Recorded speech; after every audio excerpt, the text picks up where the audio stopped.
اشاره به چند مورد از قطع و بریدهایی که غیر مقلدین از کتابهای مذهب حنفی کردند تا به مقاصد شوم خود دست یابند. عجب تحقیقی، سبحان الله.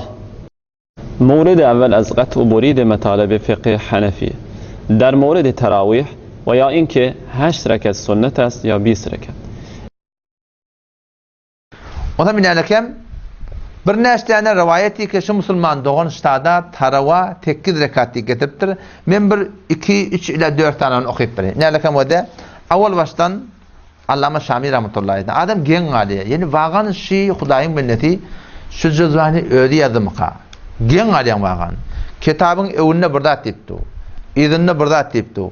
Ortada burada tiptir. Fakat şu ortacuğun tutup yine Allama Şamil şey diye. Ondan sonra سوال از آقای امان الله یلمی این است چه دیویتی دارم که در همین کتاب رد المختار علی الدر المختار که شما بیش از 60 بار در کتاب خود استناد کرده اید و در صفحه 175 میگویید 98% فتاوای احناف از این کتاب است. دارد میگوید تراویحی که سنت رسول الله صلی الله علیه و سلم است 8 رکعت است. شما باطکی بر چه منبعی گفته ای کتاب بیش از قرن 12 تراویح 8 رکعت در کل زمین خوانده نشده است. ام ایران نمبر 3 گرون رایت و مسلمان دو نه کم شمی گم داکی رد المختار مطلب شی getiriptir şimdi ne delil getiriptir ne kem kıyamana Allah muhakkak Allama Şamil rahmetullahi aleyh de şey divayet ya terdidi نیست که دلایل معتبر ایجاب میکند که تعداد رکعات سنت در تراویح 8 رکعت است باقی مانده 12 رکعت مستحب است. حالی که شبر لقام الخیانتی که مسلمان دوان هیچ حق استورتون و ده اینا لکم رد المحترم مطلب شی التراویح سنت مؤکده شی 20 رکعت سنت مؤکده 8 رکعت سنت قالن مصاب دیان گرون صدرت بولیه و من کما ایدبتر منی هو المروی عن ابی حنیفه امام اعظم رحمت الله علیه شنگا سنت مؤکده دی بیتر دیه اگر واقعا تنش ایتیان که مسلم موتا اونها و 8 رکعت سنت مؤکده قالن نه دی بیتر دی مصاب دی بیتر دی. ondan sonra وذكر في الاختيار ابو يوسف رحمت الله علیه ابو حنیفه رحمت الله علیه توردی و Hazreti Ömer radıyallahu anh eden işinden toradı ki ne yaparım Hazreti Ömer radıyallahu anh şimdi 20 rekat deyip aydıptır ne yaparım şunun hakkında deyip İmam Adem'den toradı diye. Onun Hazreti İmam Azam rahmetullahi ayette diye et-teravih sünnetun muakkadetun teravih diyorlar sünnet-i muakkade ve Hazreti Ömer radıyallahu anh bunu ödeyandan öde çıkaranak ve bunun hakkında bir cedid bir bedgat icat edenek belki şunu gelip de teravihini 20 rekat edip şundan merik düdük koyuptur şibir kefi ki şuna peygamberden yetiptir şun mebnatına ve Hazreti Ömer radıyallahu anh ne ettir diye şunu 20 rekat ettir diye. Ondan sonra da geliyor ve kavlu ve hiye 20 rekat et-teravih sünnet muakkedetun teravih diyorlar sünnet-i muakkede o da ne mi? 20 rekat 20 rekat deyiptir. Huve kavlul cemhur ve aleyhi amelun nas şergan ve garben. Şi cemhur ulema yani 4 mezhepte şi cemhur ulema şi 20 rekatın sünnet-i muakkedediğine hiçbir gurrun yok deyiptir. Ha ve zukire fil feth yani Fethül Kadir'de ne vade? Şu Hudayın benim edinişine edin ne vade? Şu Hudayın benim ne diye? İnene kem diye? Allama Şamil iştahı 8 rekat deyiptir diye da. Bu tadı Allama Şamil ne diye? Ve zukire fil feth diye. Fethül Kadir'de şu form aydılıptır. Ya Allama İbn-i Humam rahmetullah şey deyip aydılıptır. Ha 8 rekat deyip ya. Zekertu cevabı fimme allaktuhu aleyhtir. Men şun cevabını şu tadı özayını men şun yazıp koydum. Allama İbn-i Humam rahmetullah şunun hakkında aydan kefi. Doğru de. Men bu cevabını beyle aydandan ha. Bir vakitte bir rivayet edilir ağlanamam. Şu rivayetin hakkında siz bak galat fehmiye düşamam. Ki o tadı İmam Azam rahmetullah 20 rekat deyipti. Ebu Yusuf rahmetullah onun soraptır. O şuna mendeş tamam fukahi Hanefi mezhep belki 4 mezhepte şun hakkında ne deyiptiler? 20 rekat deyiptiler. Ondan sonra evrat geleyini. Kimden getiriptir ne hakem? Molla Ali Qari rahmetullah aleyh de bu da 8 rekat rivayet ediyor. Acayip bir yani bir hıyanat. Molla Ali Qari rahmetullah aleyh rivayetler getiriyor. 11 rivayet ediyor ama 8 rekat rivayet ediyor ama falan kurun ediyor. Yani o da diyor velakin diye ecma'u sahabetu ala enne teravih 20 rekat. Tamam sahabeler icma ettiler taravanın 20 rekatlarına diye. O şöyle bir hıyanat Müslüman da ne hemen söyleyeyim. Aya Allah'tan korkmalı mı? Yani Allah ne hemen cevap vermeli? Sen lagal Allah'tan korkmasan, ama Allah'ın yanak birinden korkmana şey ertekün şun idatsılacak. Şu belli olacak. Ey Müslüman da inelekem da. Merkati keten şundan gelip naklet yartın. Şun öde tarava 20 rekat icma sahabasına bolu deyipti o. Ondan sonra Umdatul Qari'den getiriptir. Bula gurrun ondan da güçlendiriptir. Bir kedipte vehtaca ashabuna ve şafi'iyye vel hanabila bima ravahul Beyhaqi bi isnadin sahihin. İsnadı sahih bilen, senedi sahih bilen geligri keşin 20 rekatlığına Hazreti Ali, Hazreti Osman tamamı yankı 4 tane sahabenin vaktinde şimdi 20 rekat okuyorluğunu ustadı delil getiriyor. Ha? O tamam ahirinde deyiptir en yusalli bihim fi Ramazan bi 20 rekat qala ve hada kel icma. Şimdi icma edilen Müslüman doğun şahigatı şunun hakkında icma bolugly. Otam şataydan teni Müslüman doğunun gelip de var ahim şu mesele hakkında. Ama Allah'ın bir soruya ten reddül muhtarda beydiptir. İna Molla Hayr rahmetullahi aleyh beydiptir. O da işte falan sefer Müslüman doğun. Tarawa 8 rekat, tarawa 8 rekat, tarawa 8 rekat deyip rivayet etiriyor. Açık ayda Müslüman doğun. Şu rivayetlerin hemmetinde hıyanat bolugly. Şun evini ardını kesip orta arasından birdadı çıkarıp ina tarawa 8 rekat ketip dolu Müslüman doğun. Otam şataydan teni Müslüman doğun ilke gelip şu cozban başında vade inadakem ödünü tarif etşini vade.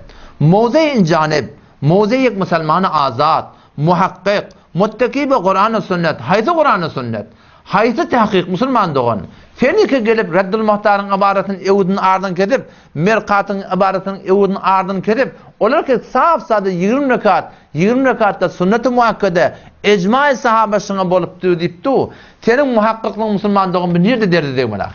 Sünnet deyip biyame değil diye. Sünnet deyip es-sünnetu el-muakkede ma vâzebe aleyhin nebiyyü sallallahu aleyhi ve sellem evvel hulefâir raşidun. Sünnet deyip ehl-i sünnet vel cemaat Hanefi mezhebinin yanına ol buradaki Peygamber Huda sallallahu aleyhi ve sellem şun hemişe etikettir, sahabe-i kiram şun hemişe etikettir, şuna sünnet-i muakkede değil diye. Sünnet-i muakkede olacak olsa şu taravan 20 rekatı Hazreti Ömer radıyallahu anh vatında şuna ecma boluptur, sahabeler şuna hemişe ne ettirler, şuna muvazibet ettirler. Peki eni Peygamber Huda sallallahu aleyhi ve sellemin öz sünnetine kaim durmaklık gerekli bolşaylak.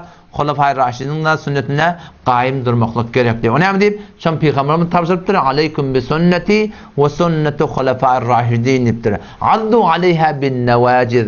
Adı deyişten deyişten. Men sünnetime de kaim durun. Ondan sonra menin Hulefâ-i Raşidin'im ma men da sünnetlerine siz kaim durun deyip aydıptır. Ondan sonra tarava hakkında Müslüman doğun. Taravanın hem meşruat taravayı gibi okuyata. Şun hemmeti hadisten sabitte. Muhakkak ulamalar ettirmeyene demek. Cemaat birini okuyulsun.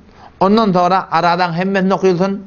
Arada da bir taraf hatmeti okuyulsun. Şun hemmeti hadisten sabitte belki şey amallar kamı suratında sahabalardan sabit. Peygamberimiz 3 gece okuyuptur taravani. Cemaat suratında. Neçe rekat okuyuptur onu görürüm 20 rekat diyen ama muhtelif rivayetler var. Emma soram sahabalar şunu Peygamber Huda sallallahu aleyhi ve sellemin öz hadislerinin mebnatına göre öz arlarını ecma ediptirler ki şunu 20 rekat okuymalı. Ondan sonra Şahulillah Dehlevi rahmetullahi aleyh Hüccetallah'l Balaga cildi do sefe çelişişini es-sahabede fi Ramazan deyip metlep getiriyor. Onunla aytiyor ki sahabalar arada da 3 saate izafettir diye. Avvela mescid düşmelidir diye. Ondan sonra gecen evvelini okuymalı diye. Ondan sonra 20 rekat bolmalı deyip ayttılar diye. Ondan sonra Müslümandan o da teravih diye tabi. Tervih dediği her 4 rekattan biraz oturup istirahat almakla diye. Eğer şu 8 rekat okuyorsa teravih olmaya, tervihatan moliya. Şundur ne mi? Teravih olacak kadar adacık 10 rekat bolmalı. Keşi cem olur ya. Eğer 8 rekat okuyorsa ne moliya? Tervihatan moliya. Teravih bolmaya. Şun ödü de delil keşi taravanın 8 rekat delilne. Ondan sonra ulema-i muhakkik yazıptırlar ki teheccüd Kur'an'dan sabit. Fetehecced bihi nafiletellek. Ya eyyuhel muzzemmil qumil leyle illa qalile. Teheccüd de Kur'an'dan sabit. Ve tarava nereden sabit? Tarava sünnetten sabit Müslümanlığın. Ondan sonra ilerleken vadde bizim ulema-i muhakkikimiz taravanın 20 rekatlığına ne kadar hadis var. Ben fakat bir nesananın senedini okuyup vereyim. İnalekem bu hadisin sünnet sahih de var, hasen de var, muhtelif rivayetler var. Asıl ihtiyacı bir senet yok arada. Vakti ki ecma sahaba burada da boluptur. Muhakkak gelip senet okumakın ihtiyacı yok. Hemşire ki o da şu Kur'an'ı ki Allah tarafından bize geliptir, Peygamber'in tarafından bize geliptir, sahabelerin tarafından bize geliptir, arka geliptir. hiç arkada şun hakkında senet yok. Ki falaniden. Belki arka geliptir. Eyni tarafı da şüphar Müslüman doğan. Şu ummattan avvallan Hazreti Ömer radıyallahu anh'tan 20 kabi arka geliptir. Buna inni senet gerek yok. Şu tavatir emelinin ödi olaqan bir delil. Onda da ulamalardan icma bolalığına naklettirler. Hadis bağlamında var naklettirler. İnalekem Musannef İbn Ebi Şeybe'de babı kem yusalli fi Ramazan min rekatin negediye Allame Beyhaqi rahmetullahi aleyh kitab-ı salatı negediye yeni betyenişlerine mi? Kategori detiyerler. Men bilmesine nemen edinler.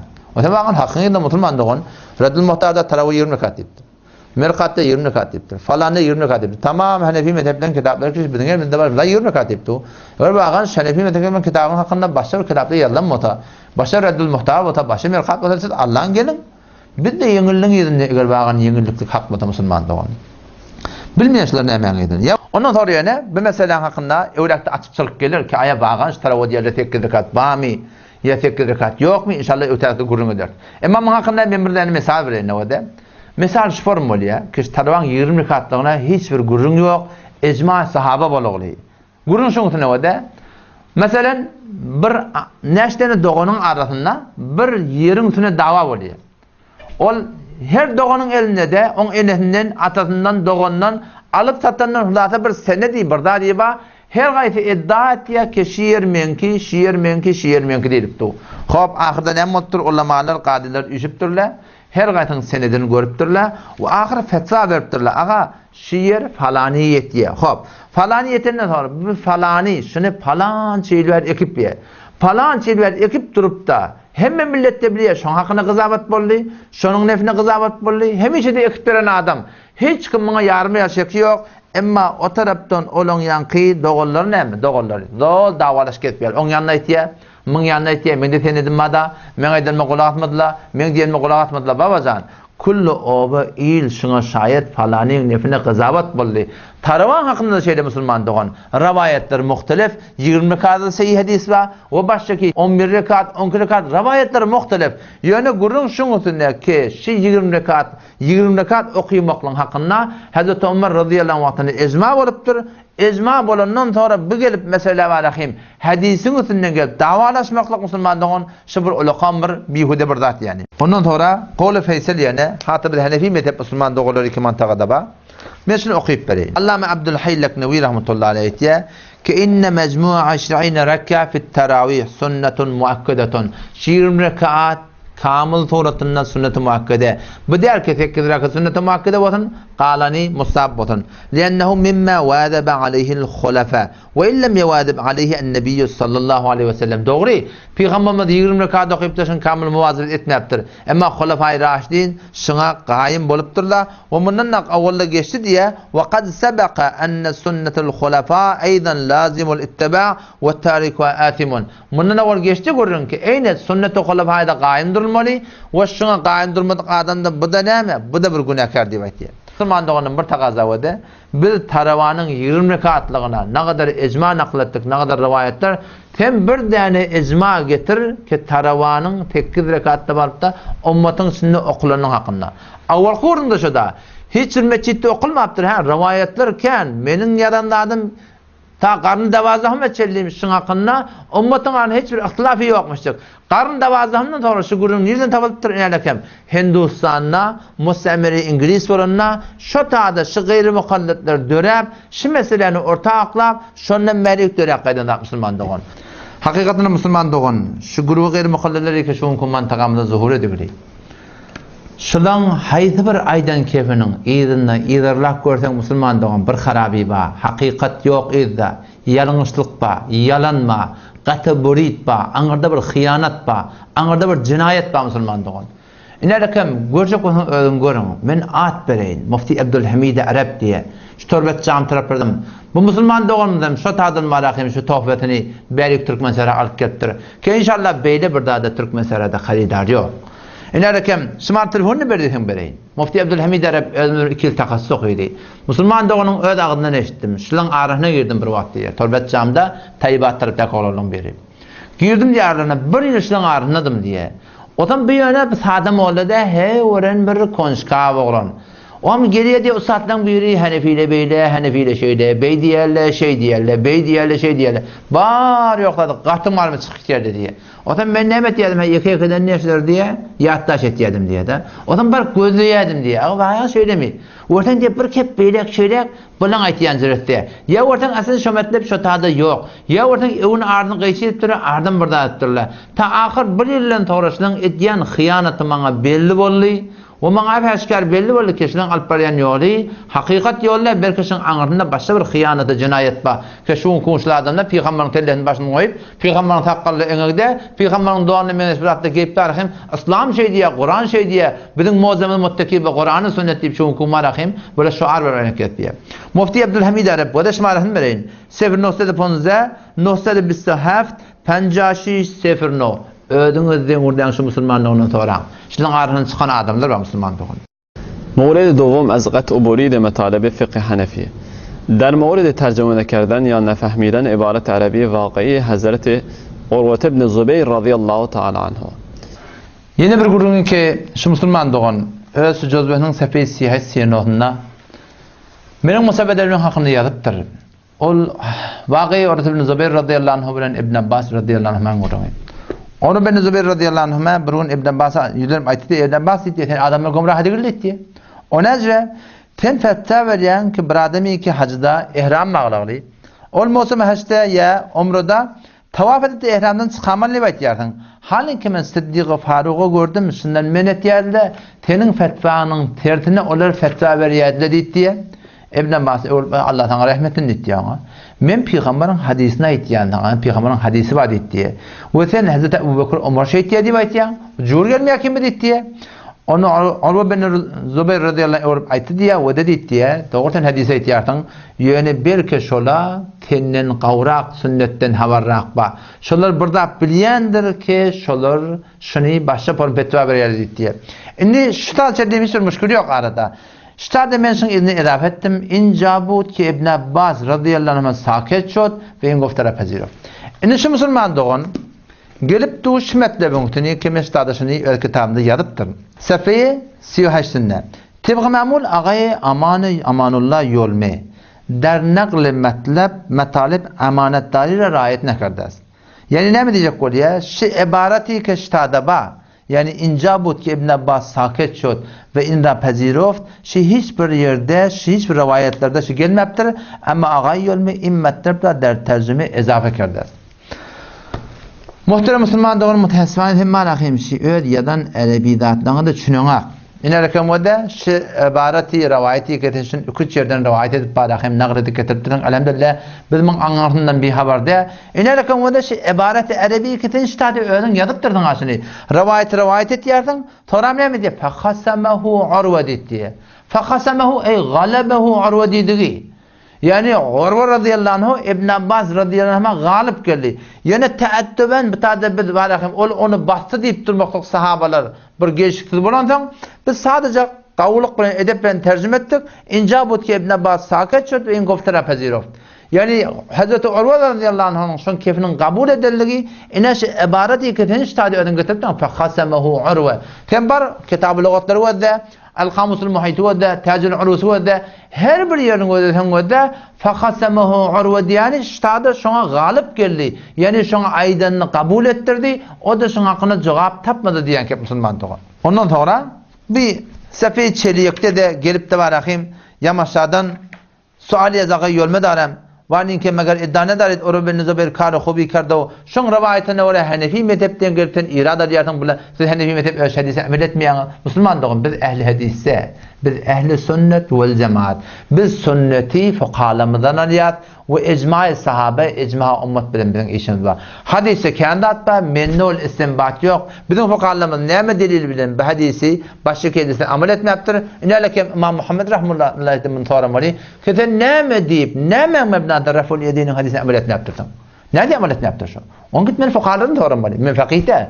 Onu gidip İmam Azam rahmetullahi soramali. Ki ne için amel etmeyaptır Müslüman doğun? Onu menden soramali Müslüman doğun. مورد سوم از قطع برید مطالب فقه حنفی. در مورد حذف علامت سوال از عبارت علمای دیوبند و تهمت شرک زدن.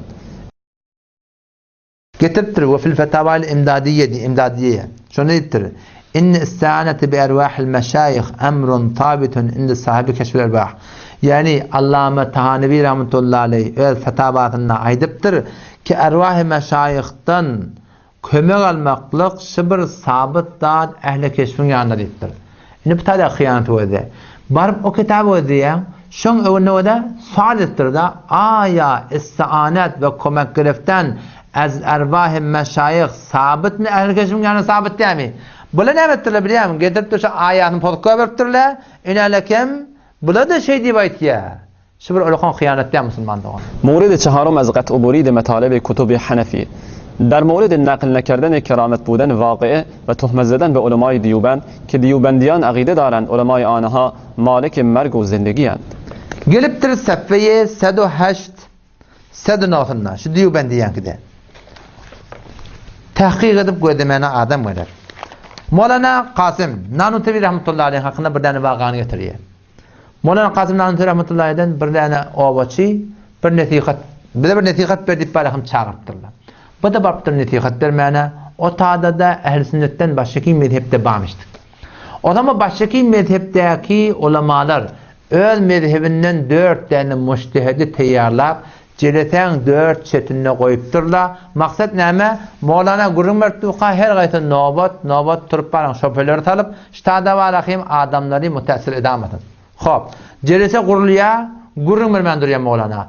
Allah Teala'nın keramatını ödedi. Allah Teala'nın keramat kokattır. Benim vücudundan diye. Bu tadına odalavaydı ne akın? Keramattan kullan reddetiye.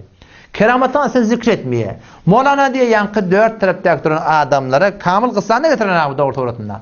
Moulana 4 tarafta duran alimden her bir keplemeyke şoň arşyn bakıp ya şoň aýtsa kepilmeli yıkan aydıp şöbetine cevap verip sonra mınga bakıp ona şöbelerini aydıp öz cevap verip keplemedi yok o taraftan. O taraf keplemeyke mınga aýtsa keplerini aydıp cevap verip mınga aýtsa keplerini aydıp cevap verip meclise ve külli sorudan qawu sorulatında barahim tamam bolupdyr. Hem adamda beter hoş bolupdyrlar. Hop. Inni ol ehlsine ol cemaattan başdaki mezhep doğrulamadı. Onlar şu taada bir yol oynapdyrlar diye. Näme yol oynapdyrlar? Bir limik gaza oğlan diptile öde sen ölüň kişi bolupdyrlar. Mani yuvan kişi bolupdyr diye yumapdyrlar, tabut atdyrlar. Gelipdir Moulana Kasım Nanutavi rahmetullahi aleyh. Ve de Moulana şu birden cenazamız var. Teşü cenazanı okuyup berdim. Moulana diptir sizin mezhebin başa, bizim mezhebin başa. Ben size cenaze okuyup bilmeyen yok senin hulata her qawmun ulaqan bolýarahym. Oyan biyan gelip müradi etdirler. Yani maksat neymiştik? Cenaze du ortada. Cenaze 4 tekbir etýär. İkinci tekbirde turup da barahim gu gıyrık gitmeli. Moulana'nın maskara vaat edip Moulana şahsiyetini yere vuracaklar. Hop. Bariya Moulana durya tamam idi akademi du hulata Moulana Allahu Ekber deyip başlattı. Hulata edinler. Bir tekbir qıymırlamalardan. 2 tekbir qıymırlamalardan. İkinci tekbirde qıymırlamalardan. Qıymırlanak diye. 3 tekbir qıymırlanak diye. 4 tekbir qıymırlanak diye. Barıp görüp birine aktif edip dirahim turmalıvat bolly. Burada bolly yok. Qıymırlanak diye. Barıp görüptür diye, çından ölüptür diye. Çından ölüptür diye. Moulana aytdı diye şu da Kasım Nanutavi rahmetullahi aleyh kıyamet üzerinde Türk ömer diye. O tam şuna getirip de barahim inni ödü bab qorupdyr. Meşayih Diyubend yemlikunel mevte vel hayat. Ve de Diyubend diye ulema meşayihlerin hakkında şüpharım aqideti vardır ha böyle ölmekliği diretmekliği ödüllerini bilýärler. Halin o da şi asli kitapta şu bizim ulemalarımız Diyubend'in şu metalde ordudan alıptırda. Şoň evin ardyn kedip Moulana'nın kitabından adamlar açıklap aýdypdyrlar sabır keramat diýipdir. Keramat hiç kimde ihtiyar bolmaýar. O şonun keramatlygyny bir aýtmany. O şo taýdaki ne kadar adamdan tövbe edipdi barahim aydan eden işinden peşiman bolanlygyny munna aýtmany kimme bada bir wagt bar Arabın ulemalary bu zatdan ha ulemayı Diyubendden de bizre keramat görnäýär o bir wagtda neftin pulu gat bolamasyn diýip statyn gaýsy edip barahim inerken bula näme meşayih Diyubend öz ulemalaryň hakynda bir ölmeklik diýilenmeklik şoň elde diýip aýtýar diýip. Ne çeýtsen ad. Bir ýerde alamat salisi hezbet görýärler. Bir ýerde keramatlygyny kullan hezbet görýärler. مورد پنجم از قطع و برید مطالب کتب اسلامی. در مورد نظریه وحدت الوجود و عدم بیان حق و حقیقت در این مورد. Ha Müslüman doğan. Kulağatını kavudup aydın şun hakkında başardığım oraya. İkinci bir tefekkür var. Şu meseleyi vehdetil vücudun hakkında. Ama bu Müslüman doğan geliyor ne emet ya vade? Etiyani işini vade. İnalekem neda İslam'ın şimali çelehiştinle vehdetil vücudun hakkında şey deyiptirle. Vehdetil vücudda ine şey deydi valiye. Pes ulema-i zahidan da şeyle. Cemaat tebliğde şeyle. İnalekem kullu diyubendi de şeyle. Yani vade gelip senin Müslümanın şu neda İslam'dan şu metlebi kıyıcı edip almaklığın. Onu tevzi geçiptir avrak şımarlarda. Senin buraya işin yok. Şimetle biten gayçe almaklığın, cemaat tebliğin hakkında gelip ettihamı vurmaklığın ve bizim hakkımızda şu ettihamı vurmaklığın Müslüman doğan şun anırtında bir anır bir porti, ankip barayan aqide var, bir nezeriye var, bir sizde bir duygu var. Kesin ulema-i Beluçistan bilen Türkmen Sahran ulemalarının arasını avval aşağı olup verirler Vahhabi deyip senin Müslüman doğan şolun iyini düşüp barakayım. Şolun iyini idirgap barayatın. Yani sen fakat zahirin aydı bilen akıyonu. İnalekim neda İslam'da şımariye çeliyekine bahare sezari size heştadın olsunlar tahkiki piramune meseleye vehdetil vücud ve vehdetil şub. Bu bizim yağımızda aqide debi. Bir mesele, bir tefekkür, bir nezer şu vehdetil vücud diyorlar. Onlar ikon aqidedir. Şol aqide miniptirler ki Halık bilen mahlukun farkı yok. Olan gomrahlığına hiçbir şey yok. Onun gümrahlarına hiçbir şey yok. Ki senin dünyadadan şunun düşündürler. Ama gelip bu tahta deyip de tahkiki piramune meseleye vehdedir. Bu bir akideti mesele de bir bir zevki mesele. Başardım bunu açıklayıp düşündüreyim. Hulası bahsi deyiptir. Şunu neda İslam'ın ödüne neydeyin? Bir de şunu düşünmekle vurun bir. Bu bizim akidamız da ya bizim bir lazimi bilimde bu bir ehli tesavvufunna bir sürü halat peş geliyor. Şu bir halatın da biri şuna vehdetil vücud diye. Bu bir tefekkürün vurun. Bu bir sana diyen bir mesele zevkin vurun. Hulası bahs ne deyiptir? Şu deyiptir ki alem cehanna mümkünat fakat vücudi zahiri daren ve der hakikat hiç mevcudi ki muttasif bes vasf kemal der alemesi başat becez zat hak vücud ne daret. Şimetle bu da alem cehanne hem dati ki görünüp tu Allah yaradıptır, Allah taklap tu, Allah eklep tu. Buna hiç kim şeki yok. İnniştade hem medat Allah'ın ki hem medat Allah taklaptu demektir. Yani hem medat Allah'dan haber veriyor demektir. Yani hiçbir dadın öz vücudu özünden ne, men vücudum özümden ne, men ştada otin Allah'ın benim zatım, Allah'ın bir misal zatı men taklaptu. Allah'ın bir misal ilmi men taklaptu. Benim vücudum kim hakim Allah'ın zatının hakkında şeyle bir tefekkür şey. Ne olarak gidiyor o da? Bu bir diğer derbağı in cümle hemanın da cümlelatı diğer bir esas muhaverat-ı ruz metreşidir. Muhaverat-ı ruz yani adamdan artık aydılan keple var. Hiç kim şunun şu aytıyan kepinden şun aytıyan dadın düşünüyor. Başka bir dat düşünüyor yani. Ne mi dedik o da? Hem dat Allah'ın elinde diyen da. Yani ne mi? Menne ihtiyar yok dediğim ol yani. Senin ihtiyarın yok dediğim ol yani. Hem dat Allah edip du diyor. Gurun yok hem dat Allah edip du da. Ay menne ihtiyar yok dediğim mi?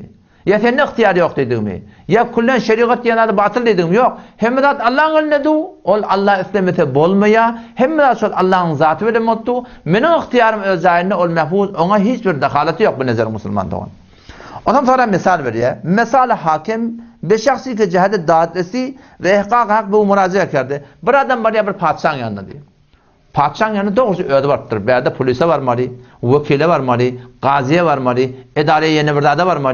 Bir yok ne demektir? Doğruca orta padişahın yanına.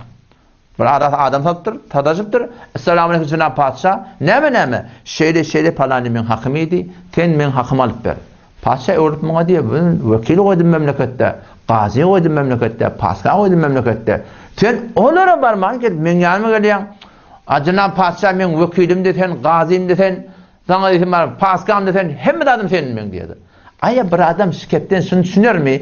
Kişi padişah der anı vahid vekili olsun, der anı vahid pasban olsun, der anı vahid barahı jandarmeri olsun, der anı vahid barahı vekili olsun, der anı vahid gazi olsun. Yok beydidik dedi. Cenab-ı Padişah bilen hiç gayti men yanımda erişi yok. Men fakat seni bilen sen men dadıma yetti bayttığı. İniştadisi vehdetil vücutta da şöyle bir mesele diye.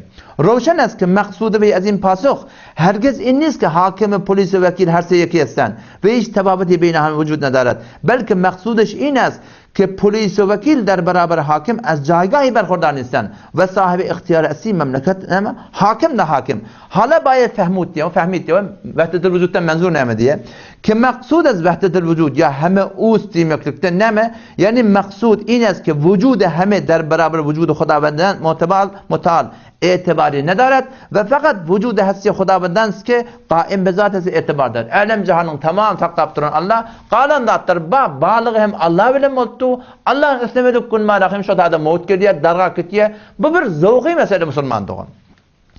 O zaman evlacıkta diyene şu mesela açıklayıp diye. Beyin suret به همین صورت دیه. از این رو هستی و وجود همه موجودات واقعیت دارد. هیچ کم شریعت انکار yok. Hiç kim Allah'ın vücudu bizim vücudumuza geliptir, hulul ediptir, ittihad ediptir. Bir mesele yok. Veli vücudu anha der vücudu Xudavand, vücudu zahiri hakiki ve kamil. İnnerken o da şu an Kur'an'da da şuna hakkında var misal veriyor da. İbrahim Aleyhisselam ne diyor? Vellezî huve yut'imuni ve yesqîn. Allah o zat ki bana idiriyen ne şol, iştiriyen ne şol diyor da. Yani Allah sana su veriyor dedik der ahi.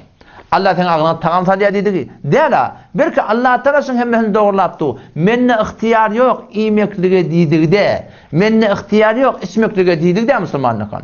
Yani lekim geliyor ennehu azhaka ve abka. Şol zatı Allah güldüren Allah diye, ağlatayan hem Allah diye. Ve ennehu amata ve ahya. Öldüren hem şol, dirilten hem şol. Şimdi gel birini öldürüptür da. Ya Allah öldürttü men diyem seni. Bir vur zalim birini, zulüm birini öldürttür. Allah öldürttü diyem seni.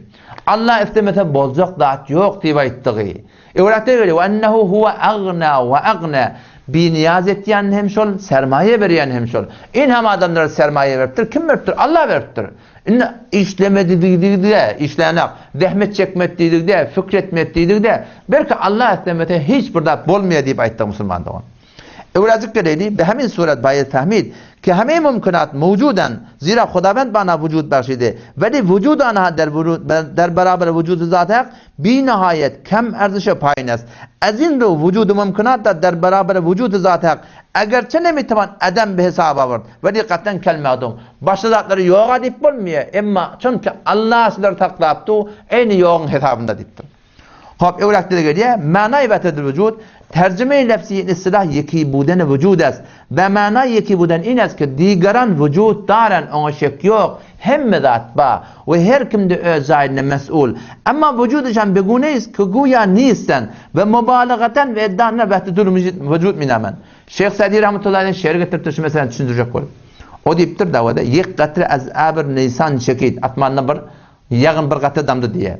Yek qatri az abir nisan şekid خجل شد چو پهنای دریا بدید گویندن گریه اتک دریا شکر کردی یعنی که جایی که دریاست من کیستم من بر قطر دریا قطمال من کم آخیم گرو هست حقا که من نیستم همه هرچی هستن از آن کمترن که با هستیش نام هستی برن بر قطر تو دریا قطن نامه بالا نامه بالمان نامه منش علم جهان کل نظام هستی Allah'ın zatının yanında Müslümanların bide hiçbir itibarı yok eğer Allah Teala bide hifazet etmese nezaret etmese eğer Allah Teala bide var rahim tedbir saklamadan ondan sonra ne deyiptir ayet şibir akide mi ayet şibir neme şibir şimdi ne yapalım düşünmeli İnel kametiye o da این مسئله را بر اساس تحقیق علمی کیفیت توحید میگویند توحید بر کیفیت تفلیه هم دادن وجودنی الله دن وریه و هر kim her nimet çekti olsa Allah tevfik vermese şol bolmaya deyip görüyor. O tayda nimet diye batır oluyor. Hiç kimden korkanak, hiç kime umut bağlanak, bir Allah yürek veriyor dediği. Ki bir de sabırdan kemali bir hesap nemi ayet. Veli eğer hal-i salih karar gelen bir an fena میگویند که مطلوب مقصود است. و آنچه در این حالت رخ میدهد وحدت الشهود است. یعنی یکی دیدن در مشاهده. همدات her neme boldu Allah taraftan geliyor deyip düşünüyor. Allah istemete hiç bir daha değil bozacak yerlerine yakın. Böyle Müslümanın her Müslümanın akidesi. Ondan sonra öğretici geliyor. Şeyh Sadi rahmetullahi aleyh'ten yeni bir tane şiir getiriyor. Bir tane kırmın ürün getiriyor. Meğer dide başı ki der bağı rağ betabet beşep kermeki çön çırağ. Yeki gofteş ey kermeke şep furuz. Çe budet ki birun ne yayı biruz. Sen bu ne de görünün hak. Gece görünüyordun. ببین که آتشین کرمک خاکزاد جواب سر روشنایی چه داد که من روز و شب جز به سهرانیم. من همیشه با دیوایت ده کرمک یعنی شب تاب کرمک من همیشه با که من روز و شب جز به سهرانیم ولی پیش خورشید پیدا نیم. من گوده ورنماق عالم جهان هم داد الله تقبتو الله اسلمته لا اله الا الله الله اسلمته kelime maksadın neydi diye hiç buradan bulmayacak olan Müslüman da oynayın.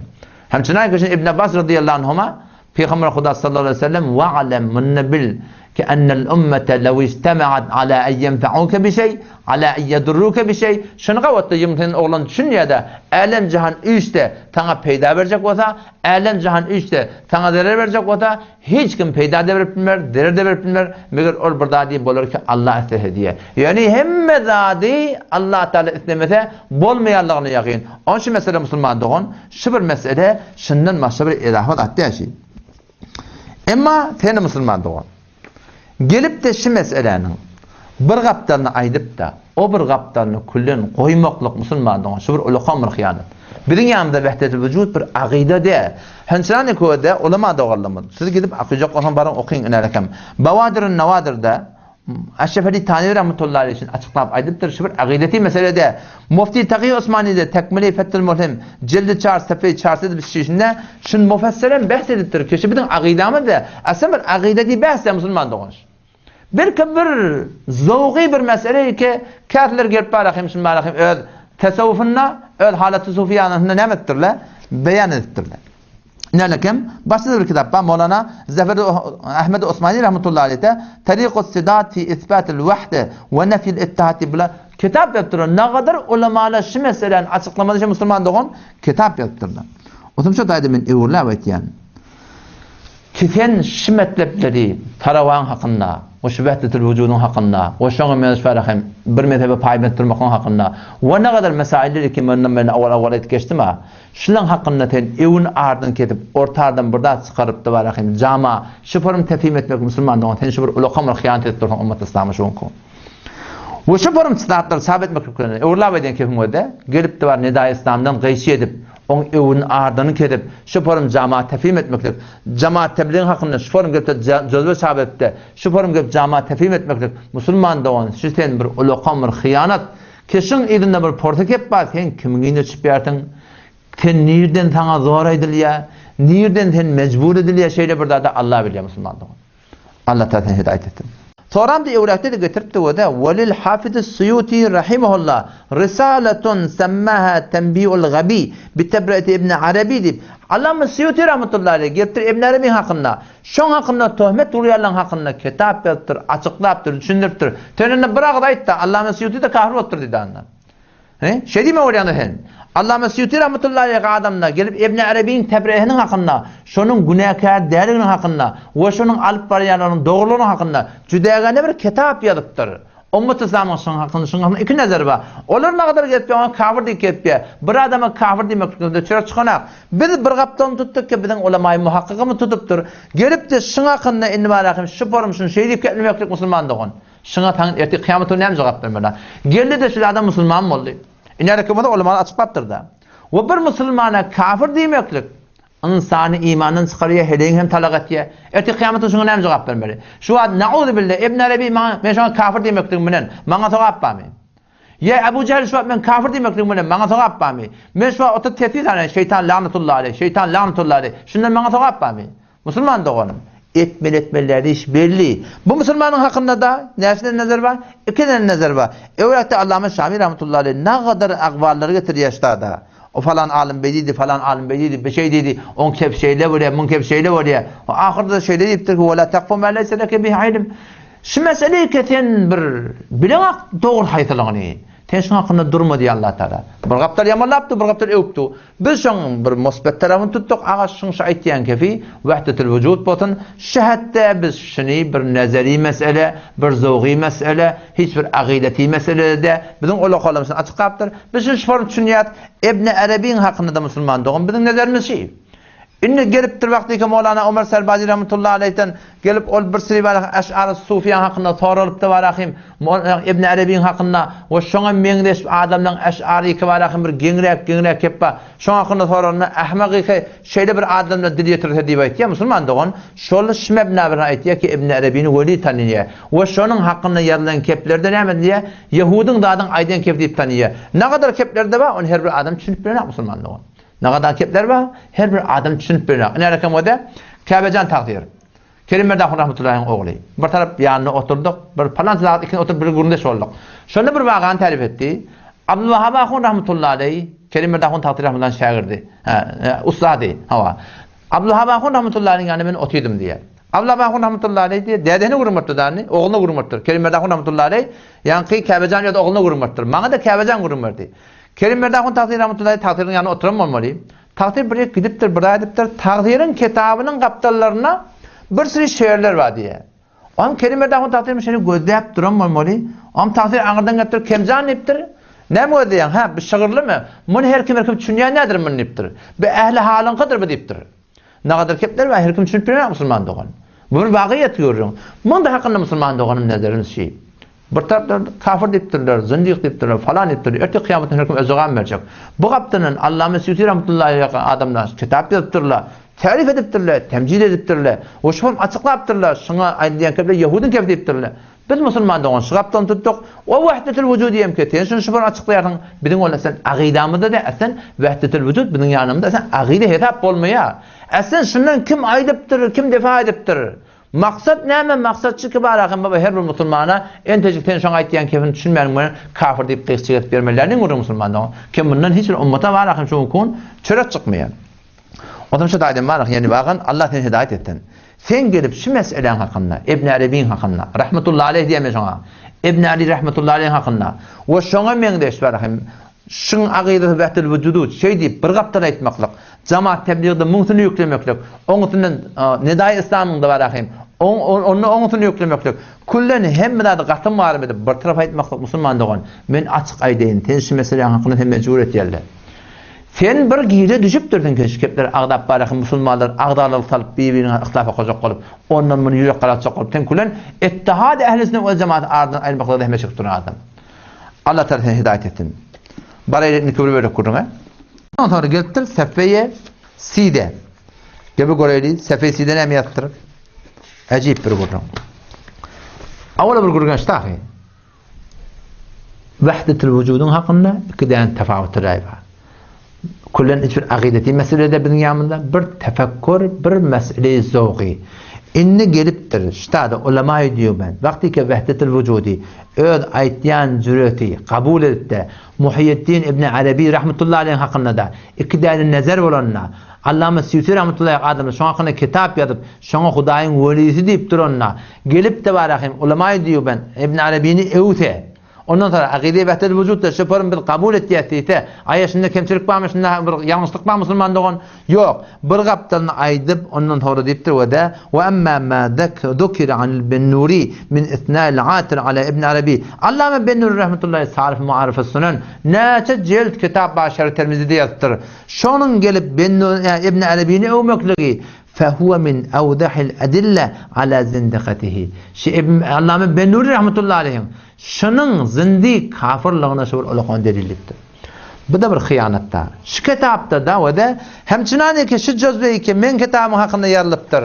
Şunda da vahdetul vücud diyen meselenin bir gaptan aýdyp o gaptary kullan kafir müşrik gumrah meňeşet goýupdyrlar. Bu da inanakem diýubendi ki bular da şmetlepler şundan ýaly başy içerden anakla ýart ýurty terjime edip barahym öz adyny jazba ýaly üşürtürip munna da gelip tu şol vahdetul vücud diýen meseleniň bir gapdalyny aýdyp o bir gapdalyny aýtmany muny kabul etýän adamlar bular kullan kafir diýip goýupdyr musulmandyk. Qazabat siz bilen. Siz näme diýseňiz şo bolsun musulmandyk. مورد پنجم از قطع و برید مطالب کتب اسلامی. در مورد اشتباه چاپی در کتاب علمای دیوبند و تهمت تحریف نصوص قرآن و غیره. Sonra gelip durun yine. Yeni bir metlab aydayın. Seffeye 265. Şun bir metlab getiriptir. Eyni şol mustashriqdan ahlaqi şularda var. Hudaý hakykatan bir iştiba edamatın. Şoň istibatyn aylap, dolap he merik aýrýarlar. Gurun näme? Gurun şoňyna Mahmudul Hasan Diyubendi rahmetullahi aleyh İzahut Delale dip İzahul Adille dip bir kitap ýazdyr. Şu kitabynda ýalňyşyp bir aýy Qur'any ýalňyş ýazdyr. Bir çapda ýalňyş ýazdyr da. Ular çap indi ýalňyş ýazdyr. Näpärmikdir? Ýalňyş ýazdyr şo. Gelipdirler indi şu meseleni ştada aýdyp, inälekemde bab baglapdy tahrifun nusus. Qur'anyň nususyny bilen tahrif etýär. Halinki biziň ulamalarymyz inälekem koç diýil gayri muhalledin ki saatda şunu açıklap aýtdylar hawa awwal kitapynda ýalňyş boldy, maňa görün ýok. Sonra palan çapda şu ýeke şunu tesir edildi, hatda elamiye ýerli. Şu borum elam edildi. Ýok. Bula bilen işi ýok. O hiç kimde habarda da bundan, hiç kim habarda yok mu näme bolanlygynyň. Getirip de wala şu meseleni tawlap. Näme diýerler? Enne tahrif fi nususil kitabi ve sünne min el-umuril khatira allati taqşa'ira juludul muslim min tasawwurha haythu ennehu taqawwala ve iftira'a ala Allah subhanahu ve taala. Getiriyor. Hawa diýär ulama diýen ki inelekin tahrif Kur'an tarif nusus etýärler diýär. Bu da bir ajyp bir dindary musulmandyk. مورد هفتم در مورد تهمت زدن به مولانا محمد عمر سربازی رحمت الله علیه در مورد تعویض نویسی. مولانا محمد عمر سربازی رحمت الله علیه şu elfazları ne kadar bir zayıf zatları ya bir gengrek bir tevizleri ki var akım yan şefal aksamda şonu yarıptır, şon hakkında soruluptur da cildiyek sefi 58'inde şunu cevap veriptir. Ança ahkar neveştem mehz berayi tahsili bereket est. Ama bazı hem halafı olas ba teveccüh be in ki an malı khudem hem nist. Belki naqdas az aba ve ecdad. Van hem der çapı evvel est. Ve der çapı davam irade kerdem ki hemin halafı olara hem birun keşem. Bu tarikat bir sefi dehenne ağa yol mesela lekem bir ıslah etti divaytiye. Çıkardım divaytiye. Yok. Mevlana Serbazi Rahmetullahi ıslah ettim dediğim yaptır. Çıkardım dediğim yaptır. Sen tamam elfazları reddi bedel edip müteasfana gıyçı et yersin. Men niptirsen içine çıkaracak. Ve çen noktayı zayıfe diğer kadar şefaal aksam est. Hasmi kunem inşallah deyiptir. Çıkardım divaydan daha diyor. Edecek inşallah deyiptir. Ta avam ve cuhal der iştibah ne yoften. Çırak hakir dost ne darem ki hiç amiye cahili az neveşte haymen der emri nameşru ve müştebeh şerî der iştibah yoften. Toram da ettiği ne kadar mutavazarına kepliye. Ama men niz insan hestem. Ve insan az hem az sehv nisyan beri nist. Ma'sum fakat kelam ma'sum est. Diğer herkesi başat kelamu ihtimali iştibah dar ettir. İnelekem siz Müslüman doğan Mevla Esedullah Ekberi ve senin idin açıp veren adamlar. O Mevlana Muhammed Ömer Serbazi Rahmetullahi başka bir kitapçık var rahim. Aya bimariye musrih hessen yani. Şon fetvasını Mevlana'nın sordu. Mevlana sahip dedim. Men şididim şunu yadan dağıtlan. Ol yankı Şemşir Boranak'ın fark ettiye. Cevap ben ödüm mustakimin gelmedi. Soram doğatalım var. Ruh sorap bana cevap getirip verdi. Onu Mevlana aydıptır ki hava şun meni o evayel şu Belusistan'a gelimde yadan dağıdım. O zaman Belus'ta kabrın taşında aylanıp kabrın kumlayıp tamam şu kabrın yıkılıp yatan adamlardılar. Şu zaman ne men şu yadan dağıdım. İndi men agidam da o da men agidam Şemşir Boranak'ı deyip ayttı diye.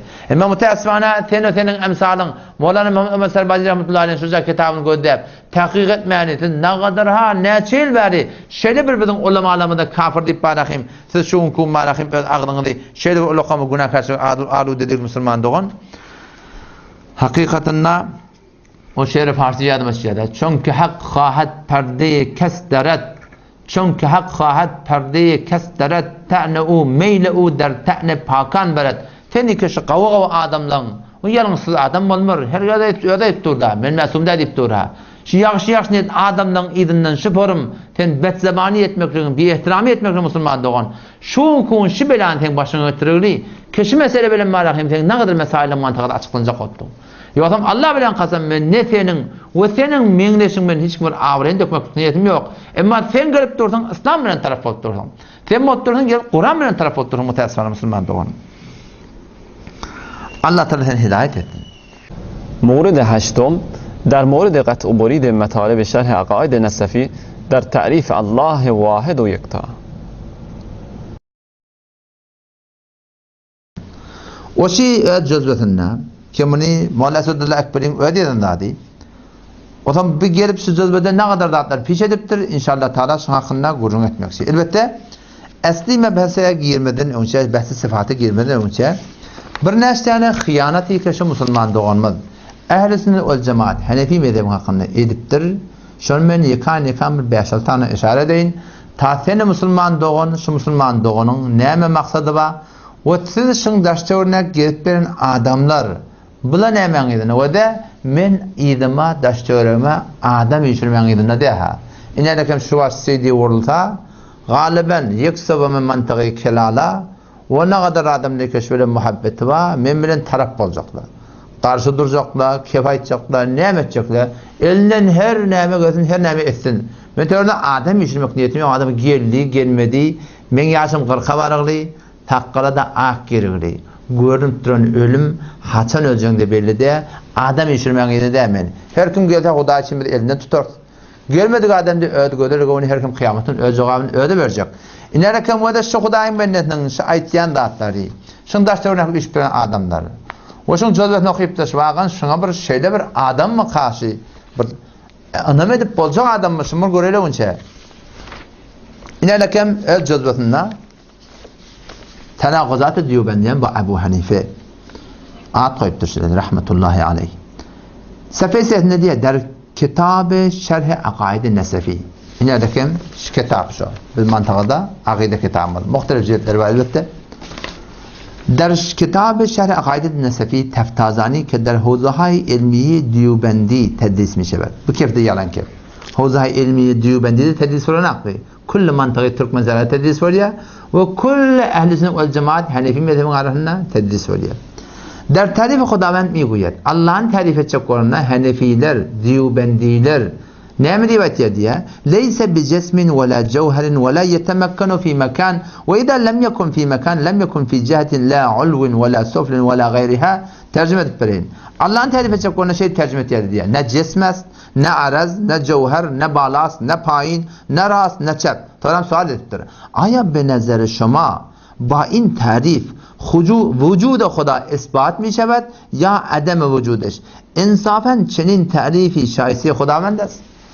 إن جلالي عقائد النسفي إن متن العقائد لعمر النسفي رحمه الله تعالى متن عقائد بقول شرح عقائد النسفي أولا ثم بر تمام شرح عقائد النسفي قلت شيء عبارتي كاشتاد ليس بجسم ولا جوهر ولا يتمكن في مكان وإذا لم يكن في مكان لم يكن في جهة شيء عبارتي شرح عقائد النسفي تبمرتن وخد عقائد النسفي ده متن ده تنشني تبمرتن إما الله أن تعرف etme olanna o da ne yapın tarif ettir diye.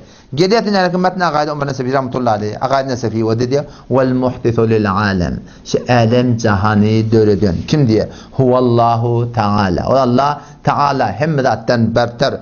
El vahid, el kadim, el kadir, el hay, el alim, el semi', el basir, el şai, el murid. Bu da Allah'ın tarif ettiği. Şöyle bir zat ki vahid, kadim, kadir zat, dir zat, alim zat, hem zat eşitip duran zat, hem zat görüp duran zat, hem zat halan zat, etiyen zat, irade etiyen zat. Şöyle bir Allah'ımız var. Toram neme ve de sıfat-ı kemale Allah'ına aitti. Ondan sonra nimetti. Ol bir sıfatı ki mahluklarda var. Cisim olsun, cismiyet de mahlukta. O bu diyor cisim dedi. Ondan sonra nimetiydi. Ona vela cevherin, vela musavvar, vela mahdud, vela ma'dud, vela mutabaad, vela mutaciz, vela muterakkib. Şurada getirin ibaretin o da şun idine vela derahim. Getiriyor şöyle getiriyor. Nimettir o da Müslüman doğun. Ulakam bir hıyanette amahim. Allah'ın şöyle tarif etti. Sıfat-ı kemalin Allah'ın ol bir zati ki ödün övüptür. Ödün övüşerlik son övüptür. Gelip soram sıfat-ı mahluğu gelip de barahım Allah'ın zatının sıfatını nefi ediptir. Bu gelip nimettir şun evini kesip İzin marahım götünün şattığını yapışırıp gelip de barahım inerken o da Allah'ın öyle şey tarif ettiyendirler. Soram da barahım gelip barahım etmeklik insafan Çin'in tarifi şahisi Xudavendes. Yani men şu an bir kaver neçe şu bahsin ilişki etmeyen şu kategoriler göremde öňde etdim ha men zihnim su çekiye şey musulmanyň etjek işleşi. Bir zerre imanı ba adam gelip şu meseleni Hanefi mezhebin kitabından ona Diyubendiler yaşap ama Diyubendiler eşekten eden Diyubend Hanefi halis dedi.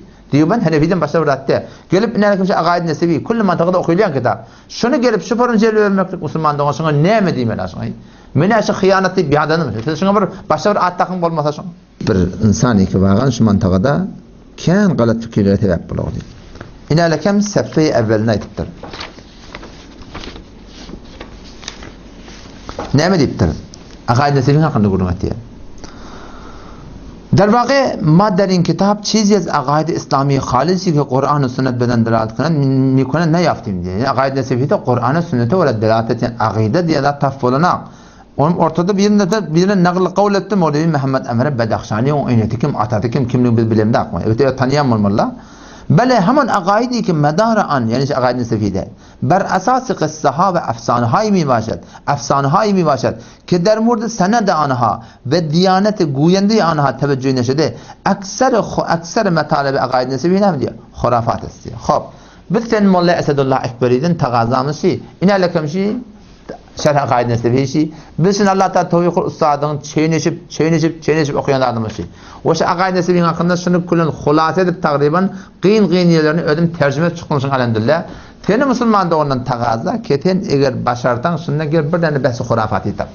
Bir hurafi bahsi keten ihtiyacın ekseri hurafat yok ekseri hurafat de. Ten bir tane bahsi hurafi şundan tab Müslüman da on bitten gözünden alacak inşallah Teala. Ondan sonra Müslümandan o da bir metlep bada bahsay felsefi ki şehre akaid nesefide var. Ne men mebna taşın bahsay felsefi var. Çon şu kitap bir zamanla yazılıptır. Keşatada bahsay felsefi ümmetin ahına bağımsızlık. Yoksa zamanla müşebbehe, ona cehmiye diye, ona mücesseme diye ümmet İslam mukabilinde bir şey akaidler piş ediptirler. Şolun reddinine yazılan kitap ve şun konuşma bahsay felsefi ümmetin ahına derdi değmendir onda diye Müslümanlar on. Şun mebna var şu kitabını okuduluyor diye falan. مورد نهم از قطع و برید مطالب کتب اسلامی. قطع و برید در مورد وحدت الوجود و تراویح 20 رکعتی و شخصیت ابن عربی رحمه الله در عالم جهان اسلام. این bir hadisin hakkında. Kan gurun ediliyor. Salat tesbih hakkında ki fazail amalli getir. İleriki İmam Tirmizi, Sunen-i Tirmizi'ni yazıptır.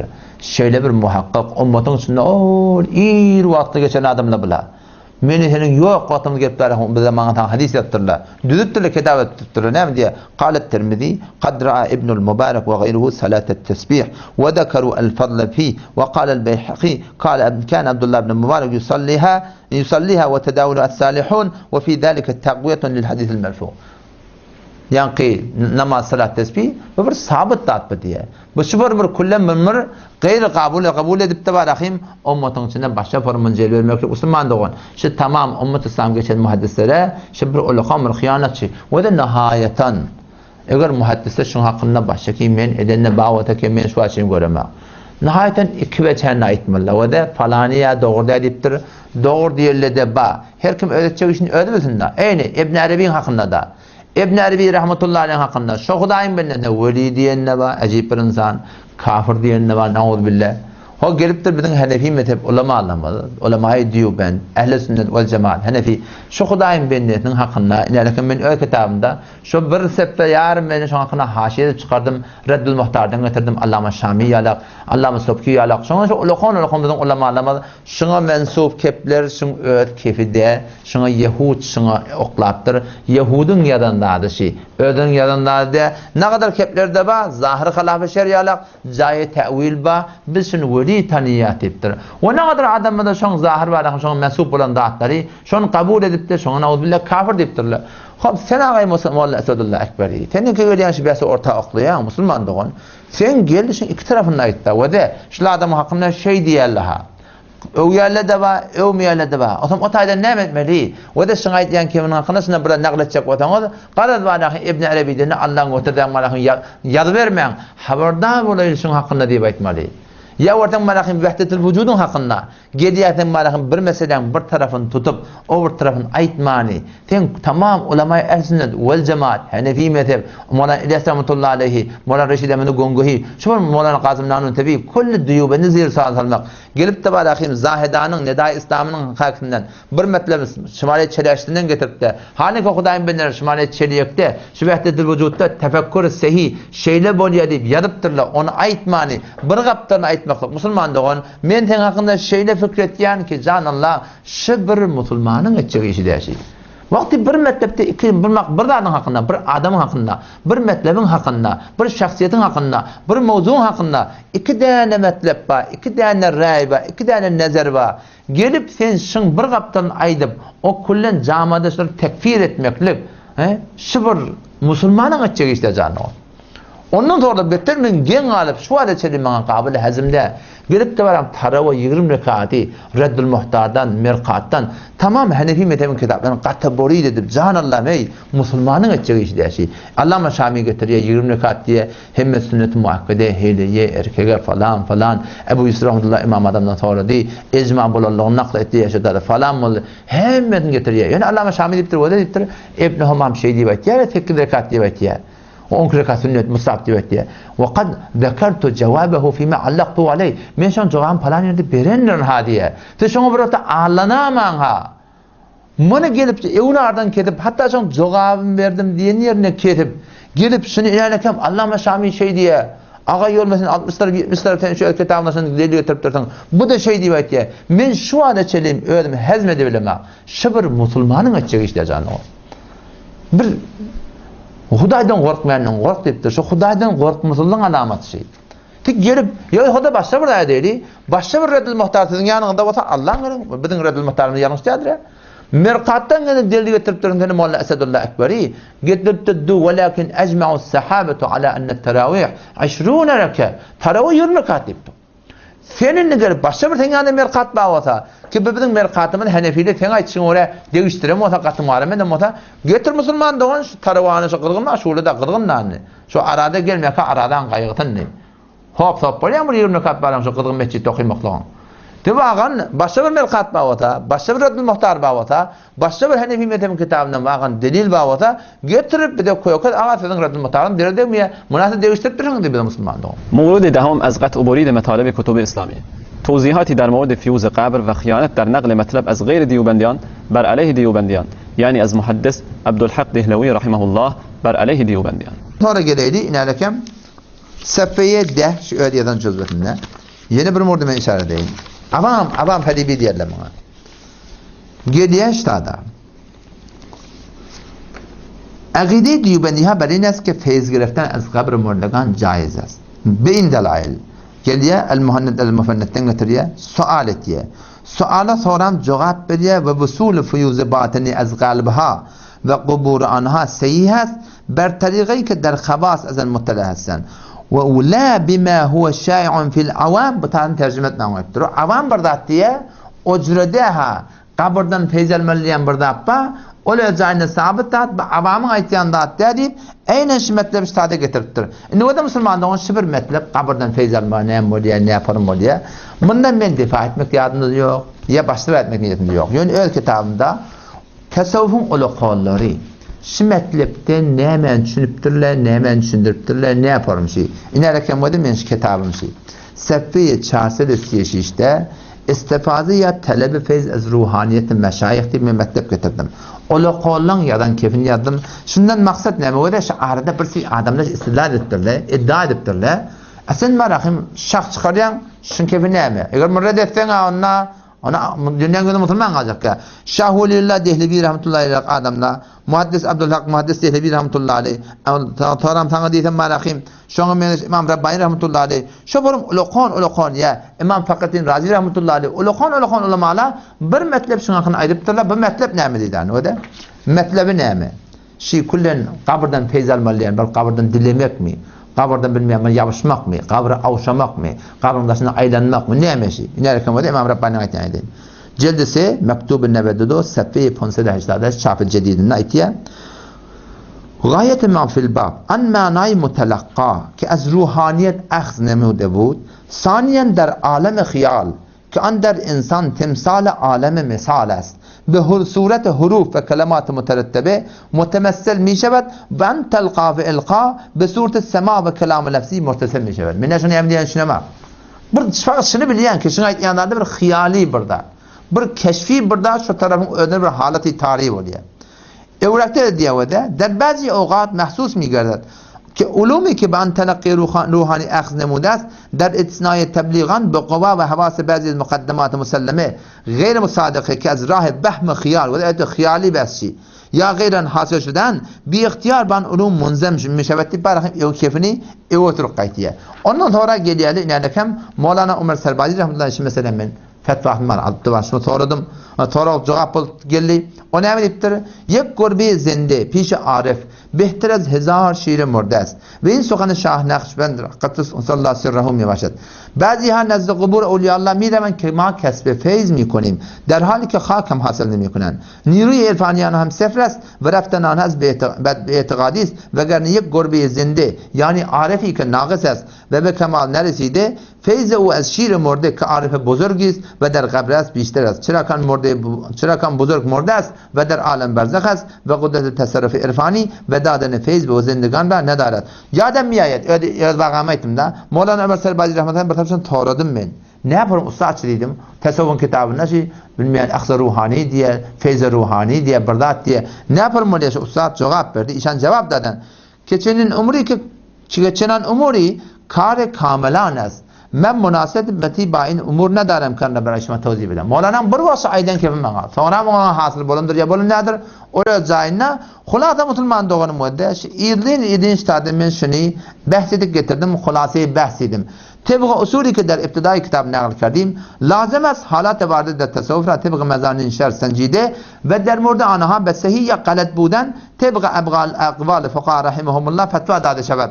و اگر هر موردی را فقهای اعظم رحمه الله برای اهل فن جایز قرار دادن با آن جوایزنده من قائل باشیم شهادت شبر اهل فنن yani caiz zat. Ona lakin vada yanqi Hüccetullah el-Baliga'da şon mukaddemesinde Seffi siyasi çapı zemzemine geliyor. Şah Veliyullah Dehri rahmetullahi aleyhi aydıptır. Ve beyne ene calisun dâte yevmin ba'de salatil asr muteveccan ilallah. Beni ikindi vaktinden ikindi namazdan sonra diye Allah yüzlenip Allah'a bakıp yani Allah muteveccih otuyordum. İzdahara ruhun nebi sallallahu aleyhi ve sellem. Yani ruh hazır oldu diye. Niye mi diye şey? Bir hiyali zat, bir keşfi mesele, fakat şahsi mesele ödünü bağlı kıldı Müslüman doğan. O peygamber ruhu geldi dedik de yayını bıraktı. Ona hemen inalekem sen Hüccetullah bağlanan okuydan. Kullen bunyad şirk barahim, kullen qalqa medip barahim, kullen nabud edip Müslüman doğan. Ondan sonra öğretkedeydi. İnalekem eyn iştada. Aya az kabr murdagan میشه فضیوزات حاصل کرد اتونه kimden deli getiriyor? Hemçin muhaddis Abdülhak muhaddis Dehlevi rahmetullahi aleyh Kitab el-İman şey divaytiya در استناد قبول فقهاء سخن است ایشان میگویند یعنی نه به ودش فرم جلو برد که مولانا عبدالحق محدث دهلوی دیانند دیوبندی بابا yalan گرانشی مولانا محدث دهلوی رحمت الله علیه علما داخل او قرن دهم آدمتی قرن 1055 de dünyadan gidiptir. Diyubendin dörenine angri gitti 200 yıl 770 yıl şimedenine bana oluyor. Ne forum gelip bir Diyubendi de adamın metlebini getirip avla Diyubendin bana fetvasını kaysi etmeli. Diyubendi de adamın metlebini getirip Diyubendi yapsın Müslüman doğun. Şu bir özayına bir ulakam bir zayısı an. Bir akideti meselede ehl-i tasavvufta tehayyülü bir khiyali mesele bir. Ve bu da bir Diyubendlerin düzen dadı da değil. Belki bir adam görecek bu da inalekem metalebe aliye İmam Fakrettin Razi rahmetullahi aleyh qarn şişimin adamtı. O öz kitabına aydıptır. Fasl el-thamin aşere Kitab el-metalebe al-aliye'de aytiya ve idâ arafte hâda el-mukaddemat فنقول إن الإنسان إذا ذهب إلى قبر إنسان قوي النفس كامل الجوهر شديد التأثير ووقف هناك ساعة وتأثرت نفسه من تلك التربة حصل لنفس الزائر تعلق بتلك التربة.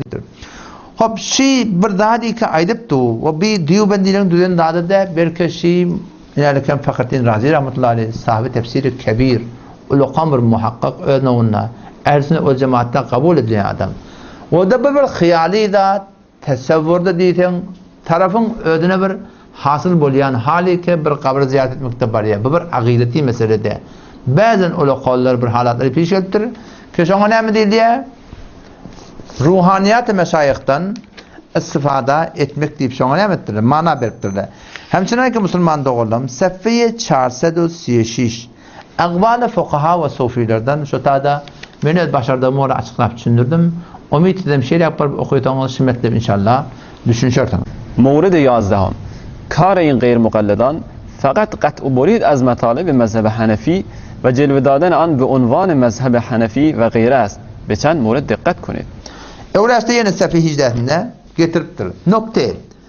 در ادامه میخواهم به چند مسئله فقهی عجیب که دیوبندی ها و مدعیان حنفی بودن بدن اعتقاد دارند ve به نام مذهب ابو حنیفه تمام میکنن. اشاره کنم ناگفته نماند زحمت این قسمت در جناب مولوی عبدالغنی شاهوزهی متهم شدن و این مسائل تخریج کردن. اول خیلی نطلب ödüm yazdım. Muni Abdülgani Şahuzehi yarattır. Ne kadar metal bir Müslüman doğan şuna da kategori dedim şu Mevlevi Şahuzehi, Abdülgani Şahuzehi getiriptir. Ya gayri muftabihi kavulları getiriptir. Bakayım Hanefi mezhebin kavulu şu deyip yarattır. İnşallah ki muhteşem cevabını Ustad muhterem Mevlevi Abdülkerim Seyidzade Hüseyin Pur, Mevlana Şeyhü'l-Hadis'in oğlu cevap ve itirazat-ı muğrezane ve bicay Molla Abdülgani Şahuzehi deyip Ustad sana cevap verdir. Adamsın tamam aydan abaratlarının hıyanatını çıkarıyor Ustad. Kategori dediğini, kavlu muhtabihi değerlerini. Ahırda Ağay Şahuzehi şey deyiptir. Der ahir bende taahhüt miکنم.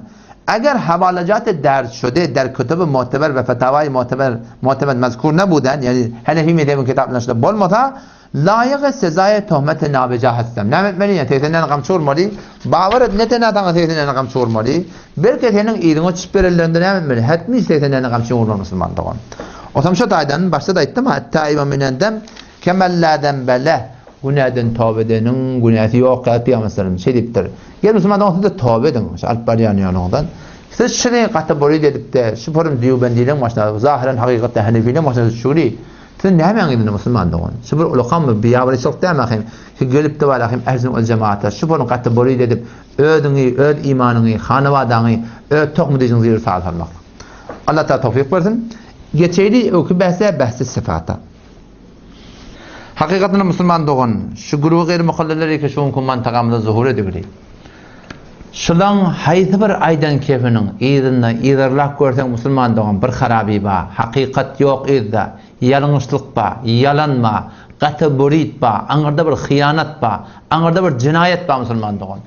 İnerken görecek olsun ödüm görün, men at bereyin, Mufti Abdülhamid Arap diye, şu torbet cam taraflardım. Bu Müslüman doğandım, şu tadın marakim, şu tohbetini Beylik Türkmenser'e alıp gettir. Ki inşallah beyle bir daha da Türkmenser'e haridar yok. İnerken smart telefonunu verdiğim bereyin. Mufti Abdülhamid Arap özümür 2 yıl takassus idi. Müslüman doğanın öd ağından eşittim. Şulan arahına girdim bir vakti diye. Torbet camda Tayyibat tarafta olalım beri. Girdim diye arahına, bir yıl şulan arahınadım diye. Otam bir yöne bir sadam oldu da he oran bir konuşka oğlan.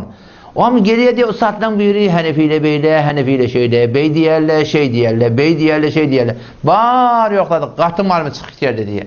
Otam ben ne diyedim, yaka ne yaşlar diye, yattaş et diyedim diye de. Otam bar gözlüyedim diye, ağabey söylemi. Ortan diye bir kep beylek şeylek, bulan aytiyan zürette. Ya ortan asıl şömetlep şu tadı yok. Ya ortan evin ardını kayşirip durur, ardın burada ettirler. Ta ahir bir yılın toğrasının etdiyen hıyanatı bana belli bollu.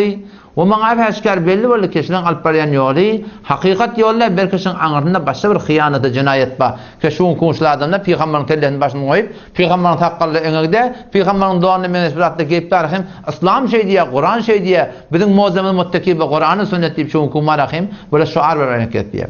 Mufti Abdülhamid Arap, bu da şımarahim vereyin. 0.15, 0.27, 56.09. Ödünüzden oradan şu Müslümanlığını soran. Şunun arasından çıkan adamlar var Müslüman doğan. مطلب صحیح عبارت فقها در مورد اذا صح الحديث فهو مذهبي. Ondan sonra ilerlekem umumen ekser fukahalardan hatta şu 4 mezhebin fukahalarından sabit hadise bir usullarına ayrıptırlar. İza sahhal hadis fehuve mezhebi deyiptir diye. İlerlekem her kim bir hadis sahihiyette şu men mezhebim deyiptir. İmam Azam şike bayılıptır. Siz ne deyip sahih hadisin mukabilına İmam Azam rahmetullahi aleyhi kabul ettiğiniz. Halbuki İmam Azam rahmetullahi aleyhi şike bayılıptır deyip barakayım. Sizin ve senin emsalında Müslümandan şu hukum bizim mantıkamızda şey iddia var. Sen ne ettirsin o da? Şimetle bir inerlekem, niyeden inerlekem reddül muhtarda da şimetle bariptir. Ama müteessifane, sen ne deyip Allah'tan korkma. Yani Allah'tan korkma. Sen ne deyip Allah'tan korkma şimetle ben iyiden getirmiyordun. Galip gümenşi Müslümandan şimetle bir sen yazmayıptırdın. Belki sen şiirine yazıp veriptirler, sen de şunları etimadan şu mantıqada paylap verdin. İnerlekem o da reddül muhtarın metlebi şey. Aynı şikep keten stadı yaptırsan. İza sahhal hadis fehuve mezhebi. İmam Azam rahmetullahi aleyhi aydıptır. Fuqahalar başı fuqahalar aydıptır. Hadis sahihiyette biz şu hadis sahihiye tabi. Şu men mezhebim deyipdir. Emma mutasifana şun iyice zaten gayşet yerden. Ne Allama Şami için aydıptır. Yönü deyipdir. Ve de ve la yakhfa enne zalika limen kana ahlan lin-nazar fi'n-nusus ve ma'rifati muhkemiha min mensuhiha deyipdir. Şi iza sahhal hadis fehu mezhebi diyen kimden çürüyümçü deyipdir. Her bir yartım oladan çürüyümü yok. Bu ol bir adamdan çürüyüm ki ehli nezar olsun mensuhi muhkemi yankı bir şeraiti ki İmam Şafii rahmetullahi aleyh ediptir ha. Şol şerayet tafılan adamın hakkında aydılan kepşi. Her bir adım ola adı ahundan çürüyüm Müslüman doğan. Şi aydılan kepte. İza sahhal hadis fehu mezhebi diyen kep her bir yartım olan hakkında aydılan kepte. Belki ulema-i muhakkak ehli tercih, ehli ijtihad fil mezhebin hakkında aydılan kepçe Müslüman doğan. Hemşehrin ki o da Peygamber Huda sallallahu aleyhi ve sellem'in hadis var. Peygamber aydıptır. Men katala katilen felehu selabuhu deyiptir. Her kim birini öldürse şon sadı samanı şon deyiptir. Şimdi bir adam gelip hadisi okuydu. Peygamber her kim öldürse şon samanı şon deyiptir. İnanakam bir tane kafir geliptir Müslümanın yurduna emin alıp geliptir, pasport bilen geliptir, yerine bırak bilen geliptir. Şunu anakam Peygamber şunu ayda akanan marahim Peygamber ettir diye akan öldürse. Sağ saman bar yoklarını qap kırgası kim etti? Kim aytti? Peygamber etti. Gördün o da örneğin Peygamber şunu nerede ediptir? Kim aydıptır? Buna Peygamber sahabelerden kim ayttir? Kimden kim ayttir? O meydan cengden kim ayttir? Her kim öldürse şon sazı zamanı şonki Peygamber Huda sallallahu aleyhi ve sellem şunu meydanı cengde kafirle bilen karşı duran vaqtın şuna aydıptır. Her bir yerde gören adamın marahim Müslümanlığın arasında emniyet ben getpen kafirle yaşap ve hükümetin elinin aşağına, hükümeti İslami'nin elinin aşağına da şunları emin veriptir. Şunu alakam öldürüptür. Şun marahim hakikaten tenin marahimna hak adam öldürüldüğüne yarım yer Müslüman doğan şek yok. Eyni şu turatında İza sahhal hadis fehuve mezhebinne bizim fukahalardan şüme ediptirler. Her bir ahun, her bir molla, her bir qariden Müslüman doğan şunu aytmaptırlar.